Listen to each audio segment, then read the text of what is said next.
Role जलील साहेबांनी भेट घेतलेली आहे, काय चर्चा झालेली आहे दोघांच्या भेटीमध्ये? आता काय चर्चा असणार आता हा शेवटी सामाजिक राजकीय भेट झाल्याच्यानंतर आमची खूप दिवसांनी भेट झाली. हॉस्पिटल आले पुन्हा एकदा कागद बागत चर्चा राजकारणावर समाजकारणावर आता सध्या मैदानच की भेट होतो कसं वारा असं तसं बस चालू काय नेमकं सांगितलं तुम्ही साहेब सांगितलं 3-4 दिवस तुम्हाला राहू नेमकं थोडंसं राजकारणात म्हणलं जातो बाबा ते काही पत्ते हुकमी पत्ते ते ओपन करायचे नाही, ते वेळेवर टाकायचे असते. चेस खेळून मांडून चालत नाही, ते खेळता गेला पाहिजे. या खेळात तुम्ही एकत्र असणार काही होऊ शकतं, सामान्य जनतेसाठी काही होऊ शकतं, सामान्य जनतेसाठी काही पण होऊ शकतं. आमच्यासाठी नाही, आमच्या स्वतःसाठी किंवा आमदार होऊन खासदार होऊन पुढं राजकारण करायसाठी नाही, सामान्याच्या अन्यायाला वाचा फोडण्यासाठी जर जायची वेळ येणार असेल काही होऊ शकतं, काही होऊ शकतं. ओके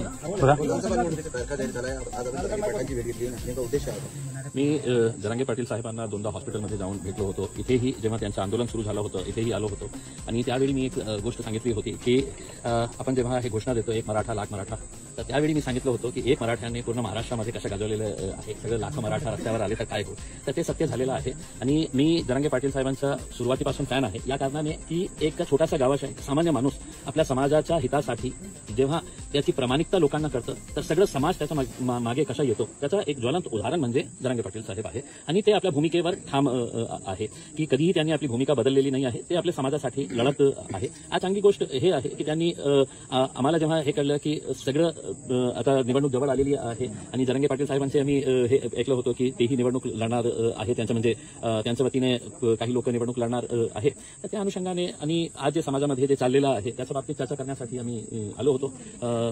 चाय पीने के ऊपर, चाय के ऊपर चर्चा करने के लिए चाय भी पिए, यहाँ पे बातचीत भी की उसमें. अब आगे देखेंगे जो भी होगा. विधानसभेत जरांगे पाटील आणि तुम्ही एकत्र आम्हाला दिसणार आहात?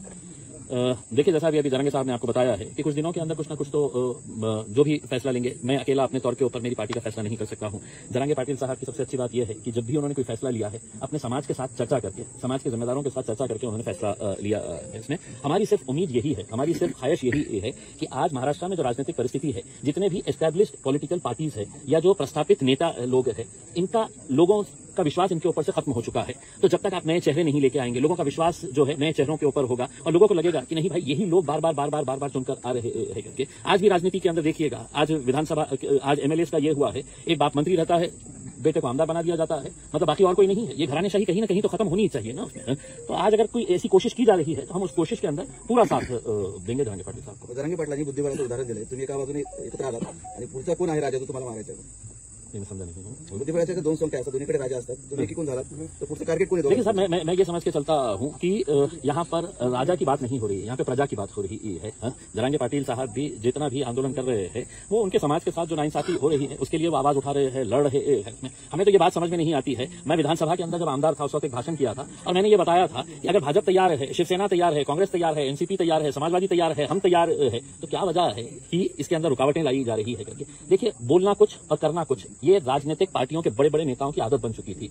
आगे जब से आए हैं तो ये सबकी पोल खोल रहे हैं, सबको उधेड़ रहे हैं, तो अब सब परेशान है इनकी वजह से. इनका मकसद यही है कि मेरे समाज के साथ इंसाफ करो. हम भी यही चाहते हैं कि साहब हमारे समाज के साथ भी कुछ इंसाफ होना चाहिए करके. और जब 2 लोग का कॉमन गोल रहेगा, ऑब्जेक्टिव एक रहेगा उसमें, तो यकीनन इनके साथ लोग जुड़ रहे हैं, हम भी इनके साथ जुड़ेंगे. जरांगे पाटलांनी 14 उमेदवार आरक्षणाचा लढा सुरू ठेवलाय, त्यांना आरक्षण भेटलं नाही. त्याचा साफ दावा आहे की देवेंद्र फडणवीसांनी मराठा समाजाला फसवले. देखिए, मैं तो अकेले से देवेंद्र फडणवीस साहब के बारे में ये नहीं कहूंगा. मैं कहूंगा कि भारतीय जनता पार्टी की नीति जो है वो लोगों को समझ में आ चुकी है. कॉन्स्टिट्यूशनल अमेंडमेंट अगर करने का है, केंद्र सरकार के पास जाने का है, मैं तो आपको यहां तक ये कहता हूं कि उस वक्त नरेंद्र मोदी साहब ने यहाँ के एक बड़े नेता को बुलाकर ये कहा था कि ये आंदोलन मराठा समाज का किसी भी हालत के अंदर दिल्ली तक नहीं पहुंचना चाहिए करके, यहीं का यहीं इसको रखना चाहिए करके. तो उनकी नीति रही है ये. लेकिन अब वो एक्सपोज हो चुके हैं बहुत हद तक, जो है सबको समझ में आ रहा है कि इसके पीछे किसकी साजिश है, क्या षड्यंत्र रचे जा रहे हैं.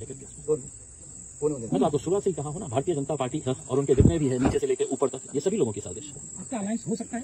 देखिए, मैंने तो आप सीधे तरीके से पूछ रहे हैं, मैंने आपको हर चीज का जवाब दे चुका हूं.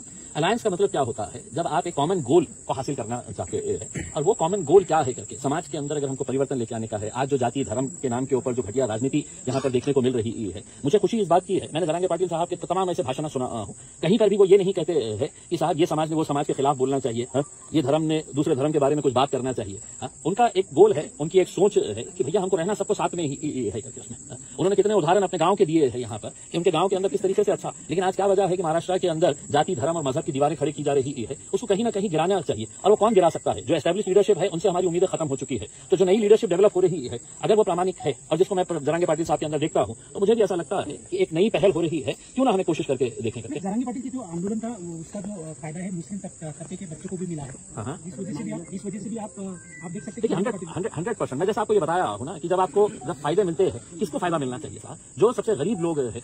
आज अगर आप बोलेंगे कि इम्तियाज अली तुमको रिजर्वेशन चाहिए करके, तो इम्तियाज अली को नहीं चाहिए, लेकिन मेरे समाज के अंदर भी जो गरीब लोग हैं, जिनकी आवाज कभी नहीं पहुंचती है, जो मजबूर है, जो बेसहारा है, तो वैसे लोगों के लिए ही ये लड़ाई जो है वो जरांगे पाटिल साहब ने शुरू की थी इसमें। और कभी भी मैंने आपको जैसा बताया, मैं दोबारा आपको दोहरा रहा हूं, अगर वो ये कहते कि साहब ये समाज बराबर नहीं है, मैं मेरे समाज के बारे में, उन्होंने हमेशा सभी समाज को साथ में लेने की बात की है। आज अगर इलेक्शन की बात हो रही है तो ऐसा नहीं है कि वो दूसरे समाजों को साथ में नहीं ले रहे हैं। सभी समाज के लोगों को समझना चाहिए, या तो उन बेमानों का साथ दे, या एक नई पहल जो हो रही है तो उसका साथ दे करके अब जनता को तय करना है। जलील सर, याच्यामध्ये असं आहे की मनोज जरांगे सोशल इंजिनिअरिंगसाठी फार प्रयत्न चालू आहेत, दलित मुस्लिम धनगर मराठा.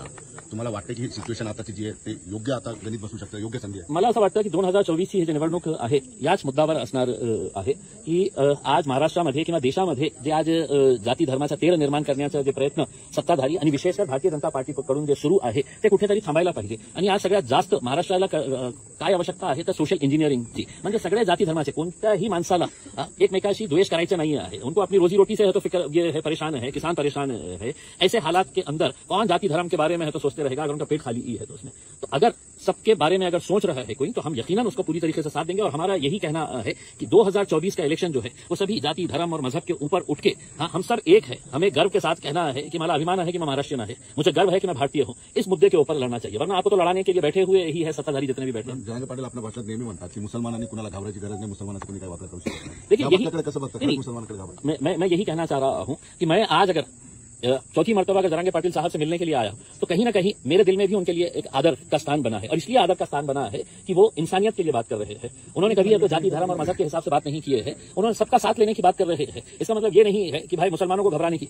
उनका पैगाम यही है कि दलितों तुमको भी घबराने की जरूरत नहीं है, ओबीसी समाज को भी किसी को भी घबराने की जरूरत नहीं है. सिर्फ आपको समझने की जरूरत है कि आपके खिलाफ जो साजिशें रची जाती है और उसके जरिए कैसा राजनीतिक फायदा उठाया जाता है वो खत्म होना चाहिए.